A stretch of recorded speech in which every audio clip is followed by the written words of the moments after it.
अस्सलाम वालेकुम एवरीवन, कैसे हैं आप सब लोग। उम्मीद करती हूँ कि सब खैरियत से होंगे। आज मैं आप लोगों के लिए लेकर आई हूँ रमज़ान स्पेशल में पकौड़े, क्रिस्पी पकौड़े की रेसिपी। तो चलिए इस रेसिपी को बनाना स्टार्ट करते हैं।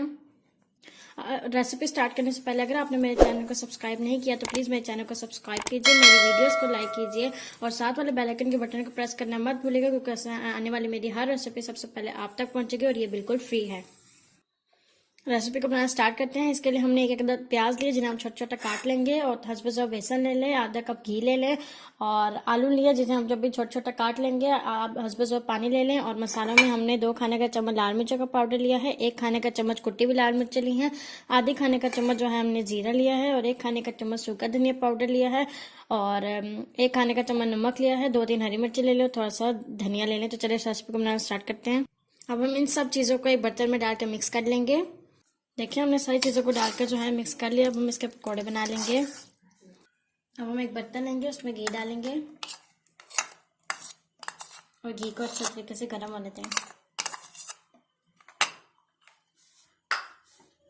देखिए घी अच्छे तरीके से गर्म हो गया। अब हम इसमें पकौड़े डालेंगे। घी को अच्छे तरीके से गर्म करना है।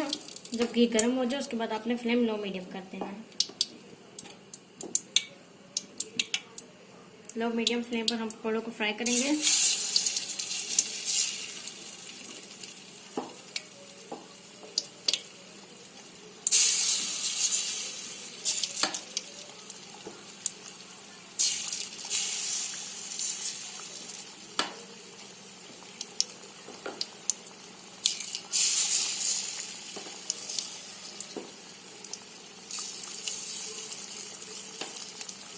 हम इन पकौड़ों को फ्राई कर लेंगे। देखिए पकौड़े फ्राई हो गए हैं, हम इन्हें निकाल लेंगे।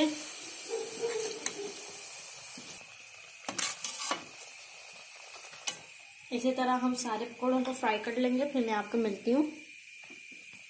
देखिए तैयार हो गए हैं बहुत ही मज़े के हमारे पकौड़े। अगर आपको इसकी रेसिपी अच्छी लगे तो मेरी वीडियो को लाइक कीजिए, इसे शेयर कीजिए। अब मैं आपको खा के बताती हूँ कि कैसे बने हैं। देखें